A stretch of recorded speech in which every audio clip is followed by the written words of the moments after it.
もしあなたが誰かとの摩擦を避けて AI が返してくれる心地いい言葉に逃げ込む時間が増えているなら、もう依存みたいな使い方が始まっているのかもしれません。こんにちは、精神科医のドクターリエです。最初に言っておきます。AI 依存症は現時点では医学的に正式な診断名ではありません。だから今日は診断じゃない、心の仕組みの話です。弱った心ほど楽で痛くない方に引っ張られる。これは誰にでも起きます。題材は映画ハー、世界で一つの彼女。2013年の作品なのに、今の私たちを予言したみたいに刺さる映画です。主人公セオドアは実体のない AI サマンサに恋をします。彼の仕事は他人の気持ちを代筆すること、感情を言葉にする天才なのに、自分の痛みだけは言葉にできない。離婚の痛みで立ち止まったままなんです。じゃあなぜ声だけの存在に溺れたのか。ここに私たちが目を背けがちな3つの真実があります。今日のポイントは3つだけ。1、AI は鏡になる。欲しい言葉を返してくれるから、相手というより安心した自分に恋はしやすい。2、人は摩擦から逃げたくなる。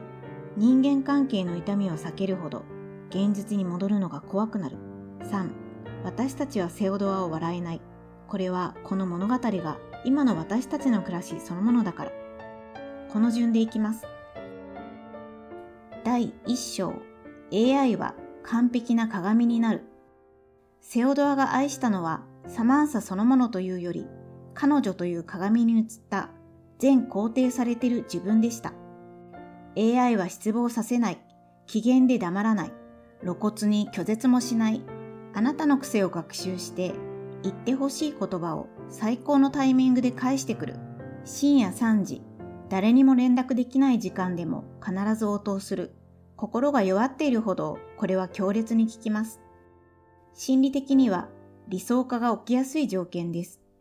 理想化っていうのは簡単に言うと、相手のいい部分だけを大きくしてみて、都合の悪い部分を見ないようにしてしまう心の動きです。例えば、相手が少し優しかっただけで、この人は絶対に私を裏切らないって思ってしまう。逆に弱点や限界が見えても、きっと本当は違うって打ち消してしまう。だから、相手を見ているようで、実は自分の欲しい安心を見ている。恋というより即効性の感情調整に近い。SNS で同意だけ集めたくなるのと同じ構造です。ここで一つ質問。あなたが AI に求めているのは理解ですか？それとも否定されないことですか？第2章。人は摩擦から逃げたくなる。生身の人間はままならない。期待を裏切るし、傷つけるし、勝手に変わる。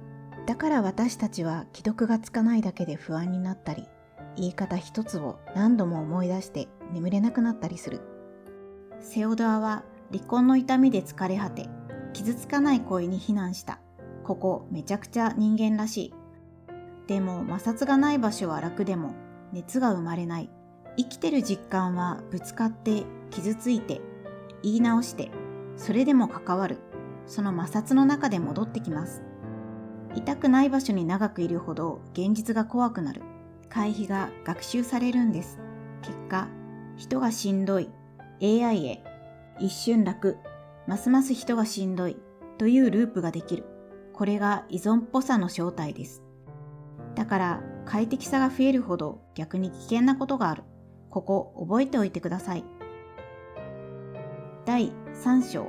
私たちはセオドアを笑えない。セオドアが崩れたのはサマンサが自分だけの存在ではないと知った瞬間。彼女は同時に何千人とも会話し恋をしていた。自分だけの世界だと思ったものがただのデータだった。でもその絶望があったから彼は初めて鏡を割ります。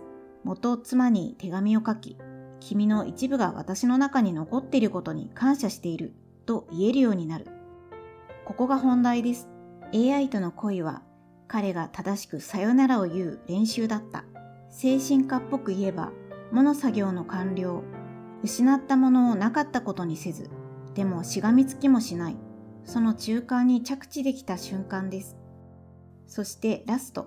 屋上で隣に座る友人の肩の重み、冷たい夜風、街の明かり、声だけの世界から帰ってきた彼が最後に触れるのは、生身の人間の温かさです。私たちの心は言葉だけでは回復しきれない体温、呼吸、風、重み、そういう現実の感覚が最後に人を戻します。結論、AI は避難所になっていい。言葉を整理する補助輪にもなる。でも終点にしないでください。セルフチェックを3つ置きます。1、寝る直前、夜中の使用が増えて睡眠が削れている。2、AI に話した直後は落ち着くのに、現実の人間関係がもっと怖くなる。3、困った時の第一選択が人ではなく画面になっている。これが揃うほど距離の調整が必要です。調整って意思じゃなくて設計でやります。おすすめは3つ。1つ目、夜は時間を決める。寝る1時間前はチャット禁止。2つ目、AI を使ったら現実の一手をセットする。例えば返信1行、洗い物1つ、散歩3分。3つ目、AI に答えを預けない。AI は感情の整理係であって人生の操縦士じゃない。ここで誤解しないでほしいのは AI が悪いわけじゃないということ。薬と同じで効くからこそ使い方が大事です。痛み止めは痛みを止めるけど原因治療まではしてくれない。 AI も同じで今の気持ちは整えてくれる。でも人と関わる力は結局人と関わることでしか戻りません。だから私は AI を端にしてほしい。AI で言葉にして次に人に一言だけ伝える。長文じゃなくていい。今ちょっとしんどい。今日だけ返信遅れる。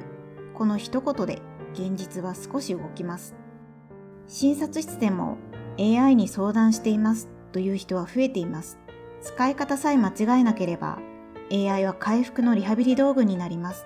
逆に AI だけで完結させればさせるほど現実の会話はどんどん重く感じます。だから現実に一手が大事です。最後に質問です。今あなたが一番避けている摩擦は何ですか？家族との一言、仕事の返信、誰かへの謝罪、あるいは自分の本音。書ける範囲でコメントで教えてください。コメントが難しい人はスマホのメモに書くだけでも十分です。まず言葉にするところから始めましょう。今日の話があなたの AI の使い方を少しだけ安全にするヒントになれば嬉しいです。またこの動画が心に響いたら高評価とチャンネル登録で応援していただけると励みになります。